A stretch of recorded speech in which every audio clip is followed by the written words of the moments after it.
Hello दोस्तों, thank you मेरे channel पे आने का। बहुत सारे टॉपिक पे बात करेंगे आज। नेगेटिव न्यूज़ नहीं सुनाऊंगा, प्रैक्टिकल बात करेंगे। लास्ट में इस चैनल के बारे में बताऊंगा और क्या कंसेप्ट है। एंड तो चलो शुरू करते हैं। Okay guys, let's begin. तो आज है 26 जून 2020। आज के करंट स्टेटस देखते हैं। This is a website where you can go. आप जाके देखिए, करंट अपडेट्स देते रहते हैं। मैं इस वेबसाइट को 1 महीने से ऊपर हो गया फॉलो करते हुए। तो 1 मिलियन से बढ़ते हुए मैंने देखा है इसको, और ये 10 मिलियन तक पहुंच चुका है। 10 मिलियन माने के 1 करोड़ केसेस होने वाले हैं, जो कि बहुत बड़ा नंबर है। तो देखिए ज़रा, व्यू बाय कंट्री, इसमें आप जाके देख सकते हैं। अमेरिका में इस समय है 2.5 मिलियन, जो कि होता है 25 लाख केसेस। ब्राज़ील में 12 लाख, रशिया में 6 लाख और इंडिया में 5 लाख। तो जैसा आपको पता है, अभी ख़त्म नहीं हुआ corona virus, but the problem is America अपनी कंट्री और इकोनॉमी खोल चुके हैं। इंडिया में भी लॉकडाउन खुल चुका है और नंबर ऑफ़ केसेस आपके सामने हैं। तो प्रैक्टिकली क्या लगता है आप लोगों को, सही डिसीजन है? अमेरिका में 25 लाख केसेस, और अब ये जानना ज़रूरी क्यों है कि अमेरिका में इतने सारे केसेस पूरी दुनिया को कैसे इफ़ेक्ट कर सकते हैं, इस पे बात करेंगे। तो अगर आप लोग अभी न्यूज़ फॉलो कर रहे हो तो आपको पता है अमेरिका में राइट्स चल रहे हैं, बहुत कुछ हो रहा है, और अभी इलेक्शंस हैं नवंबर में डोनाल्ड ट्रंप के। तो अगले 6 महीने भी बहुत इंपॉर्टेंट होने वाले हैं। तो आप सबको पता है इंडिया ने अभी अभी लॉकडाउन खोला है। तो पिछले 1-2 महीने में बहुत ज़्यादा जॉब लॉसेस हुए थे, तो उस पर बात करते हैं। चलिए देखिए। और ये एक आर्टिकल है जो बता रहा है कि इंडिया में जितनी भी कंस्ट्रक्शन चल रही थी सब बंद हो चुकी है, डेवलपमेंट रुक चुकी है। जितने भी मज़दूर थे, आप सब देख ही रहे न्यूज़ पे, कितने कितने घंटों दिनों चल के घर जाना पड़ रहा है पैदल। तो बहुत ही मुश्किल सिचुएशन है, और क्योंकि मज़दूर नहीं है तो कंस्ट्रक्शन नहीं होगी, तो बिज़नेस नहीं चलेंगे। इस वजह से पूरी इकोनॉमी इफ़ेक्ट होगी। आगे चलते हैं। ओके, सो नेक्स्ट हम बात करेंगे कि अमेरिका इंडिया को कैसे इफ़ेक्ट कर सकता है अंडर द करंट सर्कमस्टांसेस। तो चलिए चलते हैं America. This is America, United states of America. तो इस समय यहाँ पे बहुत कुछ चल रहा है, और उस पर बात करने से पहले हम बात करते हैं कि अमेरिका के बारे में जानना इम्पोर्टेंट क्यों है और क्या इफ़ेक्ट होंगे इंडिया पे। तो ये आर्टिकल है 5 biggest US companies that offshore to India. इसमें बात करते हैं कि कितनी US companies IT jobs, services और बिजनेस इंडिया में लेके आती हैं। 80% फर्म्स की प्रायोरिटी है यूएस और यूरोप में बिजनेस को इंडिया ऑफशोर करना। देखते हैं कौन कौन सी बड़ी कंपनीज हैं। Ford motor companies, Cisco, American express, general electronics and Microsoft. नाम सुने होंगे आपने इन सब के। तो ये सारी कंपनीज और बाकी बहुत कंपनीज इंडिया में बहुत सारी जॉब्स क्रिएट करती हैं, आपकी टेक्नोलॉजी में, फास्ट फूड बिजनेस में, मल्टीनेशनल कंपनीज, कॉल सेंटर्स, बहुत सारी। इसीलिए ये जानना बहुत ज़रूरी है कि अमेरिका में क्या चल रहा है, क्योंकि अगर अमेरिका में कुछ भी हुआ तो इंडिया पे बहुत ज़्यादा इफेक्ट होगा। तो चलिए देखते हैं इस समय अमेरिका में क्या चल रहा है। ये CNN की रिपोर्ट है 28 मई की, सुनिए इसे ज़रा। Context, I think, here overall. You're right to point out that these numbers have been declining from what have been just epic multi-million levels. But before this, we'd never even seen 1 million claims, and not even in those days after World War II when, Japan surrendered and all of a sudden the big industrial machine of the United States stopped. So as you can see guys, 40 million से ऊपर job losses, मतलब 4 करोड़ लोगों ने unemployment file किया America में pandemic की वजह से। तो it's gonna leave a ripple effect, और सारी इकोनॉमी, सारे बिजनेसेस इफेक्ट होंगे, और इंडिया तक इफेक्ट जाएगा। समझाऊंगा कैसे। और अनएम्प्लॉयमेंट के साथ साथ बहुत सारे बिजनेसेस भी बैंक्रप्सी फाइल कर चुके हैं और करने की हालत में हैं। चलिए देखते हैं कौन कौन सी companies. Frontier Communications, Gold Gym, जैसा आप सबको पता है गोल्ड जिम बहुत इंटरनेशनल लेवल का जिम है, बहुत सारी कंट्रीज में इसकी ब्रांचेज हैं। तो इस लेवल के बिजनेसेस अगर बैंक्रप्सी फाइल करेंगे तो हर कंट्री में इफेक्ट होगा उसका। तो इसीलिए ये जानना बहुत ज़रूरी है कि अमेरिका में इस टाइम क्या चल रहा है। इंटेलिसेट, जे क्रू, बहुत सारे रिटेलर्स और इंटरप्राइजेस हैं जो कि कोरोना वायरस से बहुत ज़्यादा इफेक्टेड है। तो हमारा नेक्स्ट आर्टिकल है CNN बिजनेस से। ये कहता है कि America's unemployment rate could hit 20%। उनकी करंट पॉपुलेशन अभी है 330 मिलियन। इस हिसाब से 66 मिलियन लोगों की जॉब जाने की प्रोबेबिलिटी है। नीचे देखिए, यहाँ पे कहते हैं it will get worse before it gets better. May or perhaps June will be the worst of the labor market crisis. Unemployment इनका डिक्लाइन होगा सेकेंड क्वार्टर में of the year, second half of the year. ये prediction है Goldman सैक्स की, जो बहुत very very big bank in America. और नीचे देखिए और कहता है कि रीहायरिंग इज हार्ड टू डू। अब ऐसा क्यों भाई? आफ्टर वायरस के ख़त्म होने के बाद जॉब्स वापस तो आ जानी चाहिए, अगर कंट्री जैसे उन्होंने अभी कंट्री खोल दिया। बट वो सिचुएशन नहीं है। यहाँ कहता है कि Oxford economics aspects the unemployment rate will remain at 10% by the end of the year. अब ये 10% अनएम्प्लॉयमेंट रेट पूरे साल रहेगा, ऐसा क्यों? क्योंकि अगर बिजनेसेस खुल भी जाएंगे तो बहुत सारे लोग एकदम से बाहर जाके सब कुछ यूज़ करने नहीं लग जाएंगे। लोग घर पे खाना मंगाएंगे बाहर जाने की बजाय, शॉपिंग कम होगी, बहुत सारे इकोनॉमी पूरी डिफरेंट हो जाएगी। तो इसलिए ये समझना बहुत ज़रूरी है कि अगले 6 महीने में क्या हो सकता है और क्या होने वाला है। तो चलिए बात करते हैं अमेरिका की इकोनॉमी की। इससे पहले आप ये जान लीजिए कि अमेरिका की इकोनॉमी कैपिटलिज्म पे बेस्ड है।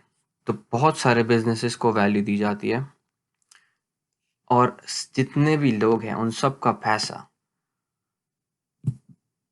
बिजनेसेस में इन्वेस्टेड होता है, स्टॉक्स में, शेयर मार्केट में, चाहे वो उनका रिटायरमेंट का पैसा हो, चाहे उनकी खुद की सेविंग्स हो, उनकी कंपनी के थ्रू उनका रिटायरमेंट हो, या बाकी बिजनेसेस, जो जितने भी बिजनेसेस हैं उनके पास जो पैसा होता है वो खुद भी बाकी बिजनेसेस में इन्वेस्ट कर देते हैं ताकि अपना बिजनेस ग्रो कर सकें। तो पूरी इकोनॉमी इनकी बिजनेसेस पे बेस्ड है, जितनी भी कंपनीज चल रही हैं उस सब पे बेस्ड है। तो देखते हैं, कुछ नंबरों की बात करते हैं। आप इनका एक इंडेक्स है S&P 500।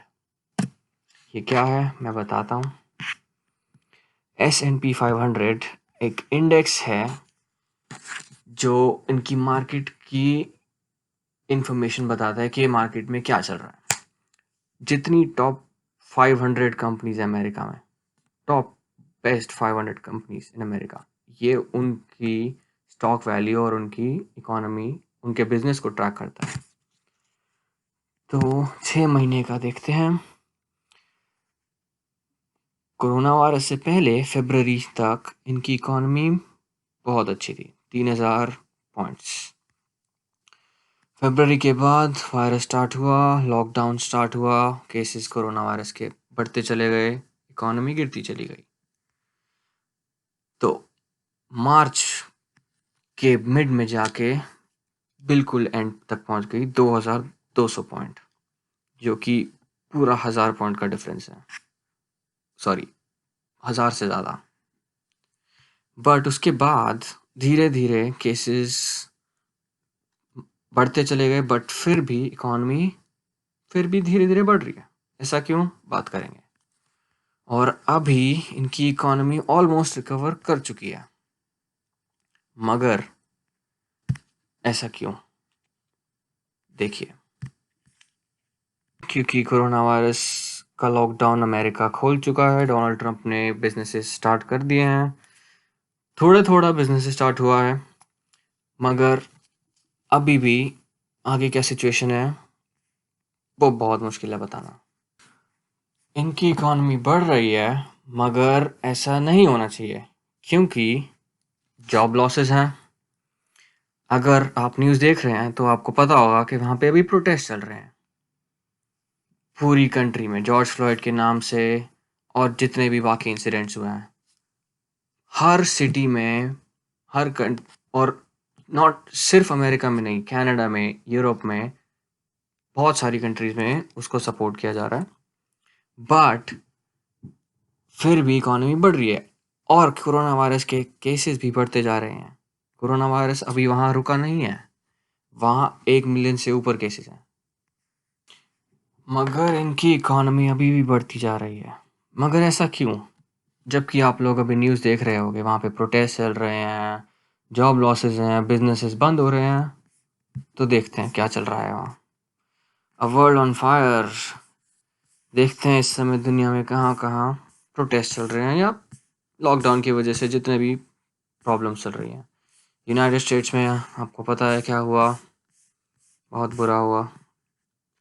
फिलीपींस में भी राइट्स चल रहे हैं। हांगकांग में चाइना ने बिल पास किया तो वापस से राइट स्टार्ट हो गए, जो दिसंबर और नवंबर में बंद हो गए थे कोरोना वायरस की वजह से वहाँ पर। तो ये सब सिचुएशन चल रही है पूरी दुनिया में, हर जगह। ब्राज़ील में भी बहुत कुछ चल रहा है, तो इकॉनमी बहुत ज़्यादा इफ़ेक्ट होगी। तो जैसा आपने देखा इस समय प्रोटेस्ट हो रहे हैं अमेरिका में, तो वहाँ पे वायरस का खतरा और भी ज़्यादा बढ़ चुका है, इस वजह से और भी ज़्यादा केसेस सामने आ रहे हैं। चलिए देखते हैं इस समय अमेरिका में क्या हो रहा है और डोनाल्ड ट्रंप की क्या सिचुएशन है। We are ending the riots and lawlessness that has spread throughout our country. We will end it now. Donald Trump has made it loud and clear he is fighting fire with fire. As Black Lives Matter protests turn violent across the United States, the president is fighting back with a hardline response to the riots. When the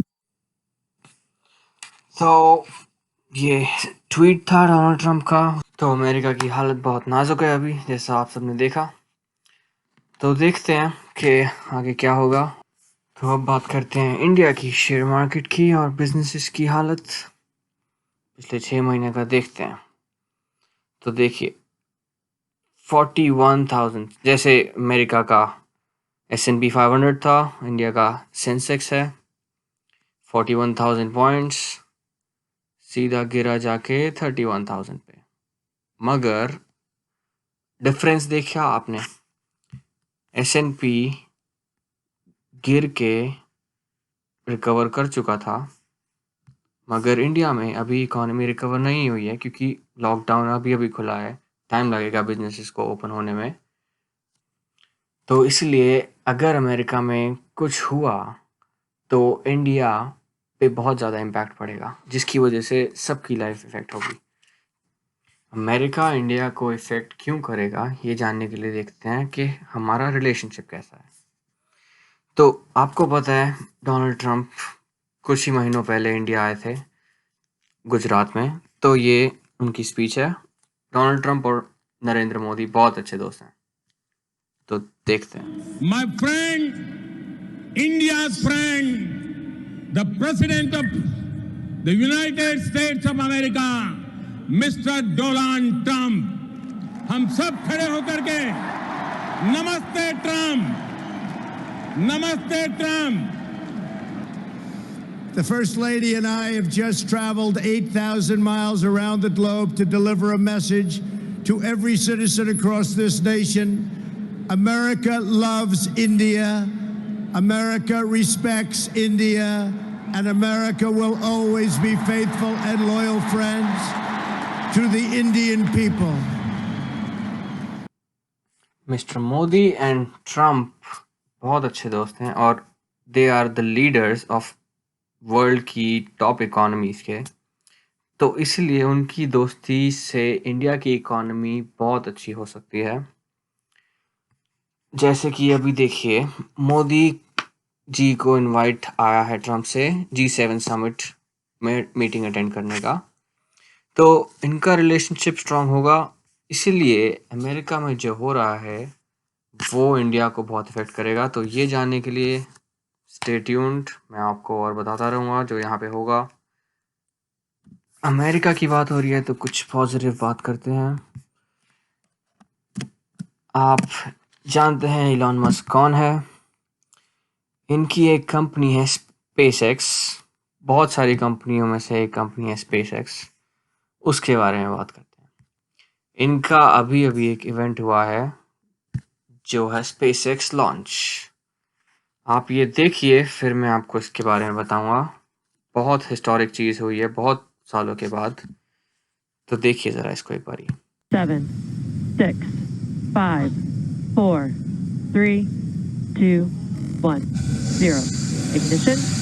Liftoff of the Falcon 9 and Crew Dragon. Go NASA. Go SpaceX. Godspeed, Bob and Doug. America has launched. And so rises a new era of American spaceflight, and with it the ambitions of a new generation continuing the dream. तो SpaceX एक private company है Elon Musk की, जिसने NASA के साथ मिलके 2 astronauts को 9 साल के बाद अमेरिकन सॉइल से स्पेस में भेजा है, इंटरनेशनल स्पेस स्टेशन में। तो देखिए, Within the flight, stage 1 propulsion is nominal. And we have Miko. अब वो स्पेस में है। Falcon stage separation confirmed. Copy 2 Alpha. इन्होंने रीयूजेबल रॉकेट की टेक्नोलॉजी यूज़ करके बहुत ही सस्ते बजट में एस्ट्रोनॉट्स को भेजा है, इसलिए बहुत famous The first stage beginning its flight back. The second stage being powered by that single Merlin 1D vacuum engine has ignited ये स्पेस में and is पहुंच चुके हैं। now carrying Bob अपने and आप में Doug एक into अचीवमेंट है, orbit. देखिए। So they're going to continue under the power of this second stage, which will cut off at SECO, or second engine cut off at about 8 minutes and 44 पूरा event seconds. देखिएगा आप Today's जाके flight's YouTube a पे, little over बहुत 5 अच्छा minutes to go still on this. तो मैं ऐसे ही और कंटेंट लाता रहूँगा। आई होप आप सबको अच्छा लगे। नेक्स्ट टाइम और भी टॉपिक्स कवर करेंगे। So please subscribe and share with your friends, and I'll be bringing a lot more content for you guys. Stay tuned.